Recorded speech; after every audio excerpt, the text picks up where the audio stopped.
Hello and welcome to EduMiles Academy. In today's session, we'll discuss some important newspaper articles from 13 December 2022. For more study materials and updates, you may also join our WhatsApp group. We'll provide the link of the group in the description below. So this is the list of topics that we'll cover in today's session. Let's start. The first article of the day is about a very important geographical phenomena which is mostly concerned with the Indian geography part, which is known as the Western Disturbances. अब जितना important monsoon है उतना important western disturbances भी है, तो इसी के बारे में हम बात करेंगे. And this is because of a news that recently the day time temperature in Delhi were above normal. ठीक है, तो नॉर्मली आपको पता होगा कि दिल्ली के केस में जो सर्दी होता है, जो विंटर होता है, वो काफी ठंड रहता है. ठीक है, लेकिन इस बार के केस में, लेकिन अब कह सकते हो कि अभी तक, ठीक है, like till the mid of December जो टेम्परेचर्स है वो थोड़ा अबव नॉर्मल है because of fewer western disturbances. तो इस आर्टिकल में हम बस ये यहाँ पे बात करेंगे कि किस तरीके से western disturbance come to India and what impact over the Indian region में, इंडियन क्लाइमेट में किस तरीके से इंपैक्ट करते हैं, इसके बारे में हम बात करेंगे. Which can be important for prelims and also from mains. It can be important from GS paper 1 geography point of view. It has been taken from the Indian Express. So देखिए, ये जो वेस्टर्न डिस्टर्बेंसेस है, this are basically storms है ये. ठीक है, which originates in Mediterranean region जो है, तो ये मेडिटेरेनियन रीजन में ओरिजिनेट करता है and brings about sudden winter rain to the northern parts of the Indian subcontinent. ठीक है, तो ये नॉर्मली विंटर में जो रेन होता है ना, it is basically caused by the western disturbances only. तो यहाँ पे न्यूज बताया गया है जो डे टाइम टेम्परेचर है जितना होना चाहिए था, जितना कम होना चाहिए था, उससे it is above normal this year in December 2022 and this can be attributed to the phenomena which is known as the western disturbances only. तो विंटर के केस में जो वेस्टर्न disturbances है, it brings rain and snow over the hills and more moisture to the plains. ठीक है, the cloud cover results in higher minimum temperature at night and lower daytime temperature or you can say maximum temperature. ठीक है, तो देखिए यहाँ पे क्या होता है. नॉर्मली आप देखोगे in the case of Indian जो जियोग्राफी है, तो इंडियन जियोग्राफी में यू शुड नो जो रेन बियरिंग जो क्लाउड्स है या जो रेन बियरिंग जो प्रोसेस है, इट इज मोस्टली मानसून. ठीक है, monsoon is responsible for causing the maximum rainfall in terms of India. लेकिन मानसून आप देखोगे जो पीरियड है, इट इज मोस्टली जो हम कहते हैं साउथ वेस्ट मानसून, तो इसका जो पीरियड है, it is mostly from June से लेकर सितंबर तक. ठीक है, but the rest of the month, for example in winter months में जो रेनफॉल होता है, it is not because of monsoon. ठीक है, तो द विंटर रेनफॉल जो है, इट इज मोस्टली जो यहाँ पे आप कह सकते हो जो नॉर्दर्न इंडियन रीजन है, ठीक है, specially in the place of the north western reason of India and also in Delhi. और उसके बाद अगर आप देखोगे in places like north east also, ठीक है, कभी कभी यहाँ तक भी एक्सटेंड हो जाता है. तो इस केस में ये जो सारा रेनफॉल है, it is mostly caused by the western disturbances only. ठीक है, तो यहाँ पे आप देख सकते हो ये जो इस साल का, ठीक है, like till this particular mid December में आप देख सकते हैं जो टेम्परेचर है, it is quite above normal, that is 28.4 degree Celsius. ठीक है, तो दिस आर सर्टेन डेटा जो कि इतना इंपॉर्टेंट नहीं है, बट फिर भी यहाँ पे आप देख सकते हैं कि temperature it is actually higher और अबव देन द नॉर्मल. तो हम यहाँ पे थोड़ा बात करते हैं अबाउट दी वेस्टर्न डिस्टर्बेंसेस के बारे में. ठीक है, तो देखिए वेस्टर्न डिस्टर्बेंसेस जो है, this are storms that originate in the Caspian और द मेडिटेरेनियन सी. ठीक है, तो कभी कभी यहाँ पे आप देखोगे in certain sources it is said to be originating in the Caspian sea और sometimes it is said to be originating in the Mediterranean sea. तो here you can see it is the Mediterranean sea, जहां से the winds are basically traversing from the western part of India. ठीक है, अब देखिए before moving to details about the western disturbances, आपको मैं बस यहाँ पे एक इंपॉर्टेंट चीज बताना चाहता हूँ कि नॉर्मली जो विंड्स होते हैं ना, तो winds are often named after the place of its origin. ठीक है, आप देखोगे फॉर एग्जांपल लैंड ब्रीज जो है, तो वो होता है ओरिजिनेट इन द लैंड.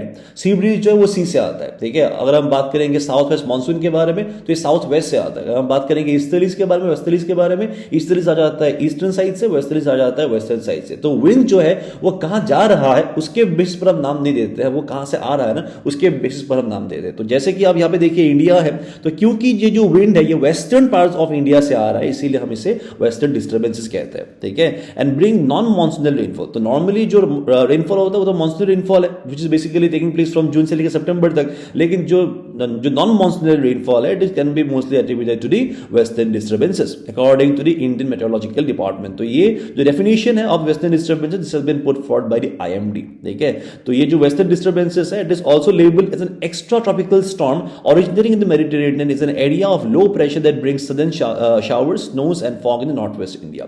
तो अगर आप यहाँ पे देखोगे, ये हो गया आपका ट्रॉपिक ऑफ कैंसर, ठीक है। ट्रॉपिक ऑफ कैंसर आपको पता होना चाहिए कि ये इंडिया को ये दो हिस्सों में डिवाइड करता है, और यहाँ पे आप देख सकते हैं इक्वेटर है।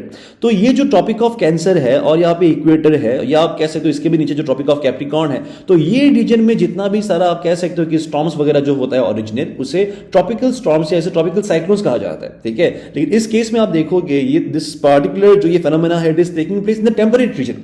तो ये एक्चुअली ये ट्रॉपिक्स में नहीं हो रहा है, ये ट्रॉपिक्स के बाहर हो रहा है, इसीलिए यहाँ पे कहा गया है कि it is an extra tropical storm, ठीक है। तो ये मेडिटेरेनियन सी से होता है ओरिजिनल, और यहाँ पे it basically traverses to the eastwards, ठीक है। ईस्टर्न साइड में ये मूव करते हैं एंड फाइनली इंडिया में आके यहाँ पे आप कह सकते हो कि यहाँ पे जो मॉइस्चर है, तो मॉइस्चर वगैरह लाके यहाँ पे रेनफॉल भी कॉज करता है, साथ ही साथ you can find like storms वगैरह भी यहाँ पे कॉज होता है in the north western region, for example in Pakistan. तो देखिए यू शुड नो दैट ये जो phenomena it is not just limited to India alone, it is basically applicable for the Indian subcontinent. तो ये नेपाल में भी कॉज करेगा, उसके बाद ये पाकिस्तान में कॉज करेगा एंड ऑब्वियसली इंडिया में भी, ठीक है। तो they gradually travel across the Middle East from Iran Afghanistan. तो यहाँ से होते हुए बेसिकली यहाँ पे जो पाथ है उसके बारे में बताया गया है, Iran Afghanistan Pakistan and finally it enters into the Indian subcontinent.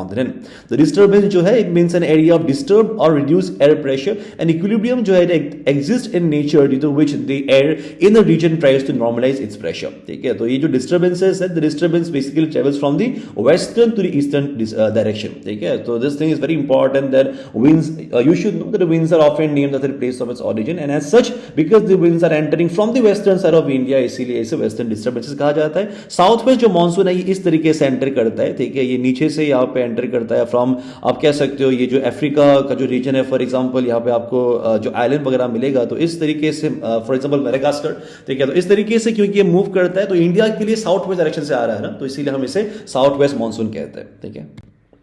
और अगर हम यहाँ पे इंपैक्ट के बारे में बात करेंगे, वेरी इंपॉर्टेंट, बिकॉज देखिए अगर मेंस में आपको इस तरीके का अगर आपको क्वेश्चन पूछेगा specially in paper 1 geography point of view, तो नॉर्मली देखिए यहाँ पे बस आपको ये नहीं पूछेगा कि व्हाट इज वेस्टर्न डिस्टर्बेंसेस, आपको साथ में ये भी पूछेगा कि इनका इंपैक्ट क्या है, ठीक है, impact on the Indian climate में।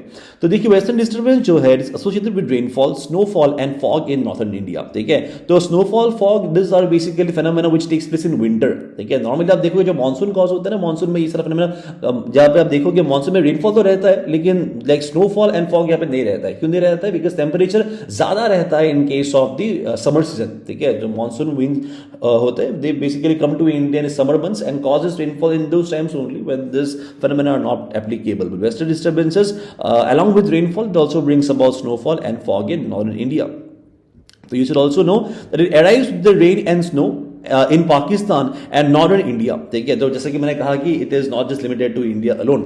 द मॉइस्चर जो है which the western disturbances carry, तो मॉइस्चर जो है वो कहां से आएगा? ऑब्वियस सा बात है, it will be coming from the place where it is originary. For example moisture जो है वो लाया जाएगा from Mediterranean sea, the moisture जो है वो लाया जाएगा फ्रॉम द कैस्पियन सी, ठीक है। And the western disturbances they carry with them the come from the Mediterranean sea और फ्रॉम द अटलांटिक ओशन। तो ये सारा जगहों से आप कह सकते हो कि मॉइस्चर डिराइव करता है और फाइनली आके वो इंडिया प्लस इंडियन सबकॉन्टिनेंट में वो आके रिलीज करता है। तो western disturbances brings the winter and the pre monsoon rain, ठीक है। प्री मानसून मतलब मानसून से पहले, बिकॉज समर के टाइम में तो ऑब्वियस सा बात है वो तो मानसून में हो जाएगा। And it's important for development of the rabi crop in the northern subcontinent, ठीक है। एंड यू शुड नो यहाँ पे जो राबी क्रॉप है this are mostly the winter crop, for example wheat के केस में, ठीक है।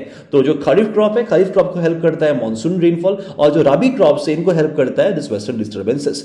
You should also know the western disturbances जो है they are not always the harbingers of good weather. हमेशा नहीं है कि हमेशा ऐसा नहीं होता है कि ये बस गुड वेदर ही लाने वाला है, because sometimes the western disturbance can also cause extreme वेदर्स। Because अगर मान लीजिए कि बहुत सारा अगर मॉइस्चर लेके आया है तो it will B causing flood, ठीक है। फॉर एग्जांपल फ्लैश फ्लड यहाँ पे कॉज होगा, लैंडस्लाइड भी कॉज हो सकता है इन दी नॉर्दर्न जो यहाँ पे हिली रीजन्स है उसमें। And then it's also going to bring about dust storms and hail storms and cold waves killing people, destroying infrastructure and impacting livelihood. तो कभी कभी आप देखोगे अलॉन्ग विद द रेनफॉल अगर ज्यादा अमाउंट ऑफ मॉइस्चर है then it may also cause a negative impact on the Indian economy. Then अगर हम बात करेंगे अबाउट वीक वेस्टर्न डिस्टर्बेंसेस के बारे में, अगर मान लीजिए कि वो वीक है तो they are associated with crop failure, ठीक है। अगर मान लीजिए कि वो सफिशिएंट रेनफॉल नहीं आ रहा है तो उसमें क्या हो जाएगा? It will B causing the crop failures. For example जो यहाँ पे व्हीट क्रॉप होगा वो फेल हो जाएगा उस साल, and the water problems across the northern India because there will be a scarcity of water. और अगर मान लीजिए कि स्ट्रॉन्ग वेस्टर्न डिस्टर्बेंसेस है, ऑब्वियस सा बात वो तो जो फ्लड वगैरह वो तो कॉज कर ही सकता है, साथ ही साथ is also going to help the residents, the people who live there, the farmers and the government environment, avoid many of the problems associated with the water scarcity. तो basically आप कह सकते हो, if it brings about sufficient amount of moisture, it is going to ensure the water security in the regions of northern India. तो अभी तक हमने जो बात किया था वो there was about the general impact on the climate of India. अगर हम बात करेंगे अबाउट रीसेंट कंटेक्स्ट के बारे में, तो आपको शायद याद होगा कि इस साल का जो बिगिनिंग था तो उसमें क्या हुआ था, एक काफी लंबा स्पेल तक यहाँ पे रेनफॉल कॉज हुआ था, ठीक है, specially in the regions of northern India and also it was extending till you can say north east India as well, ठीक है। जो इम्पैक्ट था वो आपको यहाँ पे जो नॉर्थ ईस्टर्न स्टेट्स है तो वहाँ पे भी यहाँ पे बेसिकली जो लॉन्ग रेन स्पेल्स था वो यहाँ पे भी पाया गया था। तो ये देखिए this was not because of monsoon तो आता है समर के टाइम में, ठीक है। तो ये जो कॉज है it is basically attributed to the western disturbance. तो इसी साल में आप देखोगे in the winter months for example January and February 2022 में the excess rainfall was recorded, ठीक है। तो in contrast there was no rainfall in November 2021। तो लास्ट ईयर का अगर हम बात करेंगे तो यहाँ पे रेनफॉल नहीं था and March 2022 and the summer saw an unusually early start with the heat wave setting it at the end of the March 2022। तो देखिए क्या हुआ था, जब यहाँ पे वेस्टर्न डिस्टर्बेंस, आपको पता होगा कि मानसून जब भी आता है तो विंटर के टाइम में मानसून रिट्रीट्स, मतलब वो वापस चला जाता है in the form of the north eastern monsoon. तो ये जो विंड्स है वेस्टर्न डिस्टर्बेंसेस, इसका भी आप कह सकते हो कि एक तरीके से रिट्रीटिंग होता है। तो जैसे ही रिट्रीटिंग होता है it also leads to the higher temperature. तो इस तरीके से यहाँ पे हीट वेव्स भी कॉज हुआ था, ठीक है, इसी साल में। Then multiple western disturbances that brought cold the cloud covered had also kept the maximum temperature low in February 2022, ठीक है, when the lowest maximum temperature in 19 years was recorded. तो यहाँ पे कुछ यहाँ पे फैक्ट्स बताया गया है कि क्या क्या कॉज या क्या क्या कंसिक्वेंसेस था of the western disturbances in the particular year. The frequency of the western disturbances जो है it has increase but not the precipitation associated with them. तो देखिए वेस्टर्न डिस्टर्बेंसेस जितना रैपिडली या जितना मतलब आप कह सकते हो कि जितना बार यहाँ पे आता था इंडिया में, वो जो आप कह सकते हो जो नॉर्मल जो रेट है उससे भी काफी ज्यादा बढ़ गया है, ठीक है। And this can be attributed obviously to climate change only with global warming. लेकिन यहाँ पे the number of the western disturbances जो है वो काफी ज्यादा बढ़ गया है, बट द जो प्रेसिपिटेशन है, जो रेनफॉल है, वो लेकिन उतना ज्यादा उस रेट से वो नहीं बढ़ा है, ठीक है। तो you can say the precipitation is not increasing at that particular rate and this partly due to the global warming you can say, ठीक है। इन 2021 द वेस्टर्न डिस्टर्बेंसेस जो है it brought rain to Delhi in the first week of December. तो December winter month है, तो यहाँ पे जो rainfall is caused by western disturbances only. Delhi is however likely to get colder with maximum temperature likely to fall to around 24 degrees by December 15, 2022। तो यहाँ पे कुछ फैक्ट्स के बारे में बताया गया। This are not very important but you should know the impact of the western disturbances, specially आप यहाँ पे जो भी इंपॉर्टेंट फेनोमेना है लाइक मानसून, वेस्टर्न डिस्टर्बेंसेस, तो इनका जो भी इंपैक्ट रहता है इंडियन क्लाइमेट पे, this is very important, it can be asked in examination. इस टॉपिक के बेसिस पर एक प्रैक्टिस क्वेश्चन है, please answer in the comment section. The next article is about the state of Arunachal Pradesh, जहां पे बताया गया है that India and Chinese soldiers they have again clash near the Arunachal border. तो इस बार आपको शायद पता भी होगा कि न्यूज में इट हैज बीन सेड कि जो क्लैश है तो ये 9 दिसंबर में हुआ था in the regions of Tawang में, ठीक है। नॉर्मली आप देखोगे जो मैक्सिमम जो फ्रीक्वेंसी है of this clashes it basically takes place in the regions of Ladakh में, ठीक है। तो इसी के बारे में हम बात करेंगे। तो देखिए यहाँ पे न्यूज बताया गया है कि at least 20 Indian army jawans belonging to the Sikh and the Jat regiments, ठीक है, who were basically deployed in the Tawang region. Now they were reportedly injured in a violent face-off. तो यहाँ पे देखिए आर्म्स वगैरह तो यूज नहीं किया गया था, यहाँ पे मोस्टली कहा गया है कि हाथापाई हुआ था, ठीक है, जहाँ पे द इंडियन आर्मी, जहाँ पे 20 Indian army jawans were basically hurt, they were injured, but यहाँ पे कुछ भी आप कह सकते हो कि एक तरीके से there was no casualties reported on either side, ठीक है। So between the Indian army and the China's जो आर्मी है जिनको कहते हैं PLA, there is a People's Liberation Army along the line of actual control। जो रीजन है, reason important है, आपको एग्जाम में पूछा जा सकता है, या मैपिंग के भी इंपॉर्टेंट है, एक्जैक्टली देख लीजिएगा कि मैप में कहां पे है। It is known as Yangtse region, ठीक है। ये बेसिकली पाया जाता है in the eastern region of Tawang district में and this took place on 9th December, ठीक है। तो इसी के बारे में हम बात करेंगे। It can be important for prelims and also for mains. It can be important from GS paper two Indian and its neighbourhood point of view. It has been taken from the Arunachal Times. तो देखिए this is the place where the border skirmishes have taken place. तो ये जो तवांग है, तवांग का आप देख सकते हैं कि जो रीजन है, इसी रीजन में यहाँ पे the tensions have again Ryzen on the LAC. तो लास्ट यहाँ पे अगर हम बात करेंगे जो क्लैशेस है, तो क्लैशेस यहाँ पे लास्ट रिपोर्ट हुआ था बैक इन 2020 में, ठीक है। तो 2020 में लास्ट हुआ था एंड दिस वाज जो यहाँ पे क्लैशेस था, it was not actually in the regions of Arunachal Pradesh, वो बेसिकली हुआ था in the Galwan valley clash जो हम कहते हैं। तो it basically took place in the regions of कहाँ पे, तो ये हुआ था आपका लद्दाख का रीजन। सेशन में, ठीक है, लेकिन बहुत दिन के बाद वापस से there has been clashes, there has been reported, ठीक है। तो यहाँ बताया गया है कि more than 300 Chinese soldiers were present in the areas where skirmish took place, ठीक है। So according to the Indian army, the Indian and the Chinese soldiers suffered minor injuries in a face off along the line of actual control in the Tawang sector. तो यहाँ पे इसी reason पे कहीं पे the clashes have been taking place. The commanders on both sides held a flag meeting. तो यहाँ पे जो भी commanders है from the Indian side, from the Indian army as well as the PLA, now they have basically held a flag meeting जहाँ पे उन्होंने try किया to restore the peace along the border, ठीक है, after the incident, to discuss the issue in accordance with structured mechanisms to restore peace and tranquility in the region.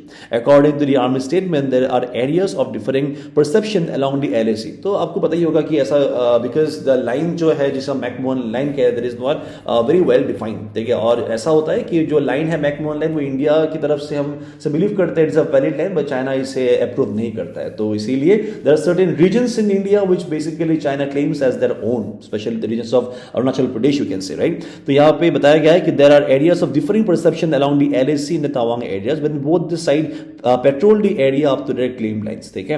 So this is the first such incident after the violent clashes in Ladakh's Galwan Valley in June 2020. तो ये जो last जो यहाँ पे clash हुआ था, it was reported along the border, it was back in June 2020. तो almost about आप कह सकते हो कि 30 months के बाद इस तरीके का वापस से the clashes have been reported. अभी हम आगे कुछ भी अगर important यहाँ पे रहता है डेवलपमेंट, इसके बारे में भी हम कवर करेंगे इन अपकमिंग आर्टिकल्स। तो देखिए यहाँ पे बताया गया है कि ये जो बॉर्डर है ना इंडिया और चाइना, जिसे हम मैकमोहन लाइन कहते हैं, it can be divided into 3 regions. तो 3 रीजन जो है जहां पे क्लैशेस होता है, ठीक है। The LAC is divided into 3 regions, into the western sector, the eastern sector and the middle sector. Western sector you can say this is basically the Ladakh region. उसके बाद ये जो मिडिल रीजन है, जो मिडिल सेक्टर है, it is basically composed of the you can say Himachal Pradesh and Uttarakhand region, ठीक है। उसके बाद आप देखोगे Sikkim, and then finally eastern में अगर हम बात करेंगे, ईस्टर्न सेक्टर में पाया जाता है अरुणाचल प्रदेश। तो ये नाम कुछ यहाँ पे दिए गए, नाम भी थोड़ा देख लीजिएगा, which are the places of dispute, ठीक है। तो while the majority of the transgression जो है by the Chinese force in the recent few years have been in the western sector, तो बेसिकली कहां पे हो रहा है, ये लद्दाख पे हो रहा था। For example the Galwan valley clash of the year 2020, लेकिन there have been an increasing trend of transgression by the Chinese side by the PLA in the eastern and the middle sector as well, ठीक है। Eastern और middle में भी अभी कभी कभी आप कह सकते हो कि ऐसे रिपोर्ट आ जाते हैं, ठीक है। The Indian army has upgraded its firepower because and also the infrastructure along the LAC in the Tawang sector, and efforts are underway in the rest of the Arunachal Pradesh as well, ठीक है। So this includes the construction of roads, tunnels, bridges, aviation facilities and the upgradation of communication links and surveillance. आपको पता होगा कि हाल ही का जो government है, now they are taking a number of initiatives to develop the communication and the roadway, and also the आपको पता ही होगा कि कितना सारा यहाँ पे जो the functional airports है, ठीक है, functional airport या advanced landing grounds है। So these are basically meant for military purpose only. So India, you can say in this time, in current times we are quite prepared, ठीक है, for any kind of untoward event we can say. So अभी आप यहाँ पे भी आपने अगर देखा होगा न्यूज में, जो अरुणाचल CM है, दैट इज पेमा खांडू, तब उन्होंने भी इस इंसिडेंट के ऊपर जो क्लैश है तवांग में, उनके बेसिस पर उन्होंने कहा है कि इट इज नॉट 1962 एनीमोर। 1962 में आपको याद होगा China was having an upper hand, तो यहाँ पे वो अंदर आ चुके थे काफी जगहों पे। दे हैड बेसिकली आप कह सकते हो कि एक तरीके से they had led to the prevalence of fear, ठीक है, but it is not 1962 anymore. तो ये बेसिकली कहा है अरुणाचल CM पेमा खांडू जी ने।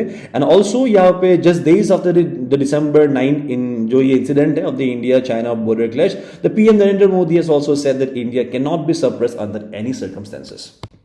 The next article is again from the state of Arunachal Pradesh, which is about the scheme या आप कह सकते हो एक project है which is known as the medicine from the sky, which is launched in Lower Subansiri. इसी के बारे में हम बात करेंगे। It is mostly related to the health sector, ठीक है। तो this you can see is आप कह सकते हो एक तरीके से एक ड्रोन है which is used for supplying medicine from the sky, ठीक है। तो ये important है, तो इसी के बारे में हम बात करेंगे, which can be important for prelims and from mains, it can be important from GS paper to governance point of view taken from the Arunachal Times. तो health का अगर कुछ भी क्वेश्चन रहता है अरुणाचल के रिस्पेक्टिव में, तो आप ये एग्जांपल आप दे सकते हो for your answers, which is known as the medicine from the sky. तो यहाँ पे देखिए जो करंट कंटेक्स्ट है, the health department here that is of the lower Subansiri district has launched the second phase of the medicine from the sky, ठीक है। तो MFTS कहा गया है इन शॉर्ट। तो ये सेकंड फेज है। फर्स्ट फेज जो है ये आपको पता होना चाहिए कि आई थिंक ये मई के टाइम में आई थिंक ये लॉन्च किया गया था, ठीक है, मई या अगस्त, I am not very sure about the month, but then again it was quite in news, I think it should be August only, ठीक है। तो ये लॉन्च किया गया था by the CM Pema Khandu ji ने लॉन्च किया था, और जो फर्स्ट फेज था ना it's very important, was launch in the east Kameng district में लॉन्च किया था, ठीक है। तो इस सेपा का कोई रीजन में जो ड्रोन है, ड्रोन फ्लाई किया गया था फॉर सप्लाइंग ऑफ मेडिसिन, ठीक है। So this was the second phase which was launched in lower Subansiri district on Monday. A drone operated by the Tech Eagle took off from Ziro valley and landed in Chambang. तो इस बार जो ये project है आप देख सकते हो कि it is basically involving two district, ठीक है। तो ये स्टार्ट हुआ है from the lower Subansiri district and it is also आप कह सकते हो it is also including the Kranti district as well, ठीक है। It took only 21 minutes to cover the aerial distance of 31 kilometers. You know the road conditions in the higher regions of Arunachal Pradesh are not in a very good state, ठीक है। तो इस case में क्या हो जाता है, बहुत टाइम लग जाता है। तो ये जो डिस्टेंस है between Chambang and the Ziro region जो है, तो इट नॉर्मली टेक्स 8 hours, ठीक है। ये कवर किया जाता है 8 hours में, लेकिन ड्रोन के आप कह सकते हो ड्रोन के हेल्प से it has been done, the distance has been covered only in 21 minutes में, ठीक है। So this was the preliminary launch of an extended exercise that will capture the data points, qualitative aspects and the response to India's health infrastructure with integrated with drones, ठीक है। तो ये सारा यहाँ पे आप कह सकते हो कि it is basically a vision of the Indian prime minister who basically wants the involvement of technology in health sector as well, ठीक है। जो ये ड्रोन है it was flagged off by the health minister Alo Libang in the presence of agriculture minister Tage Taki ji, and ताके टाकी जी ने यहाँ पे ये भी कहा है कि he believes that the use of drone technology for the delivery of medicines will immensely contribute to the healthy Arunachal, ठीक है। तो this you can see on the in the picture, it is that of the drone which is operated by the Tech Eagle. तो ये नाम भी एक बार देख लीजिएगा, टेक ईगल। एंड इसी टॉपिक के बेसिस पर एक प्लीज प्रैक्टिस क्वेश्चन है, please answer in the comment section. The last article for the day is about a moon mission which is known as the HAKUTO-R mission. तो this is basically belonging to the country Japan. तो recently a Japanese space startup iSpace ने यहाँ पे launch किया है its own private lander M1 to the moon under its HAKUTO-R mission, और ये इसे लॉन्च किया गया है by the rocket that is SpaceX का रॉकेट है Falcon 9। You must have heard about SpaceX, right? तो ये this can be important for our prelims, means के लिए इतना इंपॉर्टेंट नहीं है, बट स्टिल एक बार देख लीजिएगा for GS paper, space technology या science and technology point of view, it has been taken from the Economic Times. तो देखिए यहाँ पे रिसेंट कंटेंट्स बताया गया है, जो ये जापानीज स्टार्टअप है, नाम याद कर लीजिएगा iSpace, that is launch its own private lander M1 to the moon under its HAKUTO-R mission from the SpaceX Falcon 9 rocket. The Japan's first ever lunar mission है ये, ठीक है। जापान के पहला एवर लूनर मिशन है and the first of its kind by a private company, alright. तो key points के बारे में अगर हम बात करेंगे अबाउट दिस HAKUTO मिशन, तो ये नाम HAKUTO है तो it refers to the white rabbit, ठीक है। HAKUTO is basically the name of a white rabbit that Japanese folklore, ये माना जाता है according to their folk culture that suggest lives on the moon, ठीक है। ये व्हाइट रैबिट है which lives in the moon, तो इसी के बेसिस पर नाम दिया गया HAKUTO-R। जो लैंडर है जिसका नाम है M1 lander, now it will deploy 2 robotic rovers, 2 wheeled orange sized devices, देखिए काफी स्मॉल साइज का यहाँ पे डिवाइस यहाँ पे आप कह सकते हो डिप्लॉय किया जाएगा फ्रॉम द जापान्स JAXA, ठीक है, जो इनका स्पेस एजेंसी है, जैसे कि इंडिया का इसरो है, ठीक है, यूएसए का नासा है, तो उस तरीके से जापानीज जो स्पेस एजेंसी का नाम है JAXA, and a 4 wheel rover made by the UAE known as the explorer Rashid, ठीक है। तो यहाँ पे जो आप कह सकते हो जो रोवर है, द रोवर का the rover's name is Explorer Rashid and the lander is M1, ठीक है। So if the rover Rashid जो है फिर land successfully, it will be the Arab world's first moon mission. तो so far only the US, then Russia and China have managed to put robot on the lunar surface. India ने भी काफी आपको पता ही होगा through missions like Chandrayaan try तो किया है, but then success has not been met yet, right? So it will also be carrying an experimental solid state battery made by NGK spark plug company, a Japanese spark plug company, ठीक है। This is not very important, but then again ये HAKUTO-R बस ये नाम याद रखिएगा, ये this is a Japanese initiative।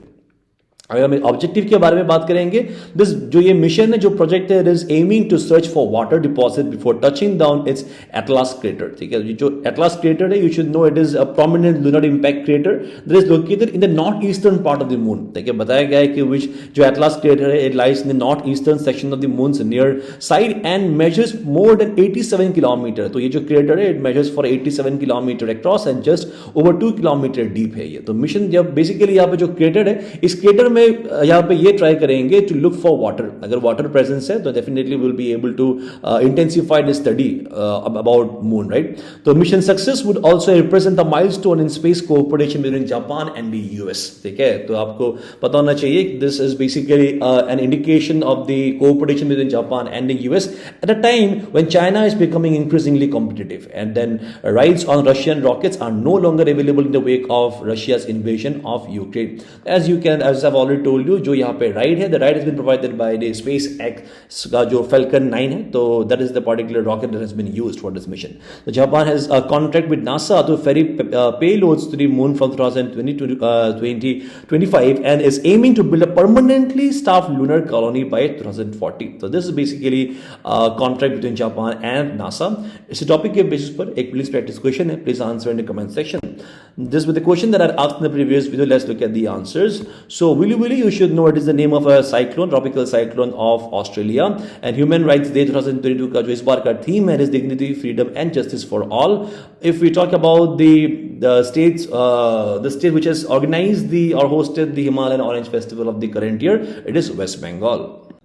So for now, that was all from our side for this session. Thank you so much for joining, and we'll meet the next one. Bye bye and take care.